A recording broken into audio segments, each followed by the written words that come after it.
रामदयाल के पिता ने ईंटों के भट्टे पर मजदूरी करने के लिए एक गधा खरीदा था।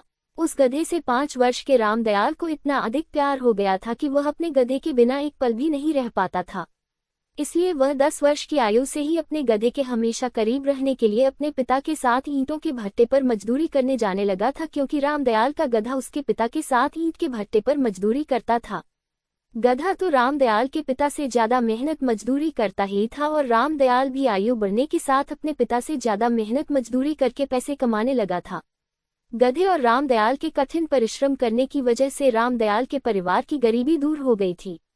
शाम को जब तीनों थक हार के घर आते थे, यानी कि रामदयाल, रामदयाल का गधा और रामदयाल का पिता, तो रामदयाल की माँ तीनों को स्वादिष्ट भोजन आंगन में बने चूल्हे पर पकाकर खिलाती थी।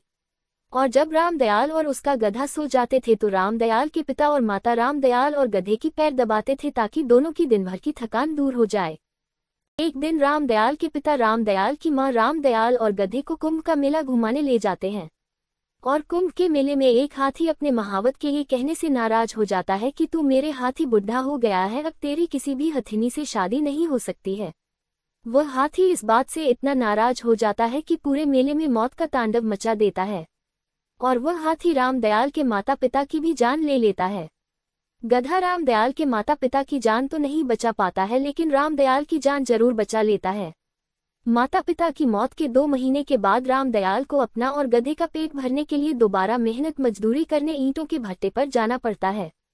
एक समय रामदयाल अपने गधे के साथ ईंट के भट्टे से मजदूरी करके अपने घर वापस लौट रहा था, तो रास्ते में उसके पिता का दोस्त कुम्हार, जो अपने घर के आंगन में रखकर मिट्टी से बने मटके, सुराए और मिट्टी के खिलौने आदि बेच रहा था।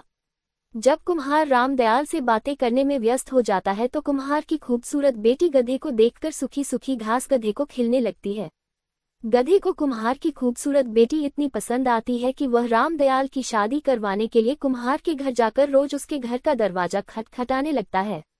पहले तो कुम्हार गधे की इस हरकत को समझ नहीं पाता है, लेकिन कुछ ही दिनों में कुम्हार और उसके पड़ोसी स्वयं रामदयाल भी समझ जाता है कि गधा मेरी और कुम्हार की खूबसूरत बेटी मनोरमा से मेरी शादी करवाना चाहता है। कुम्हार रामदयाल के पिता का दोस्त था और वह मेहनती, ईमानदार, सच्चे रामदयाल को भी पसंद करता था, इसलिए वह बहुत धूमधाम से अपनी बेटी और रामदयाल की शादी करवा देता है। रामदयाल की शादी से पहले गधा रामदयाल के साथ झोपड़ी में रामदयाल की चारपाई के पास जमीन पर सोता था, लेकिन रामदयाल की शादी होने के बाद गधा बाहर आंगन में मुर्गियों के दरवे के पास खुद ही जाकर सोने लगता है।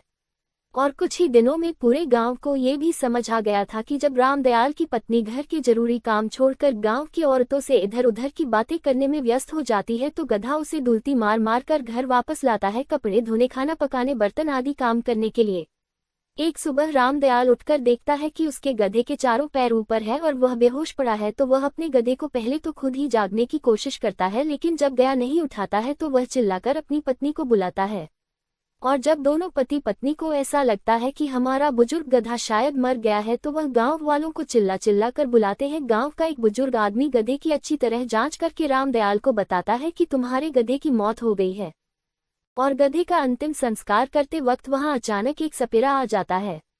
सपेरा गधे के नीले पड़े शरीर को देखकर उसके पूरे शरीर को ध्यान से देखता है और पैर पर सांप के डसने का निशान देखकर बीन बजाना शुरू कर देता है। और कुछ ही मिनट में वहां वही सांप आता है जिसने गधे को डंसा था। वह गधे के शरीर का पूरा जहर चूसकर वहां से झाड़ियां में छिप जाता है और सांप के जहर चूसते ही गधा जीवित हो जाता। रामदयाल खुशी खुशी गधे और गांव वालों के साथ अपने घर पहुंचता है तो उस समय रामदयाल की पत्नी कुछ औरतों के सामने गधे की मौत का दुख प्रकट कर रही थी। तो गधा रामदयाल की पत्नी को खाना पकाने के लिए दुलती मारने लगता है। गधे की इस हरकत को देखकर पूरा गांव हंसने लगता है। तब गांव का बुजुर्ग व्यक्ति बोलता है, जानवरों का शरीर हमारे जैसे नहीं होता है, लेकिन उनकी भावनाएं, दुख, दर्द, इच्छा है सब हमारे जैसी होती है। लेखक राजेश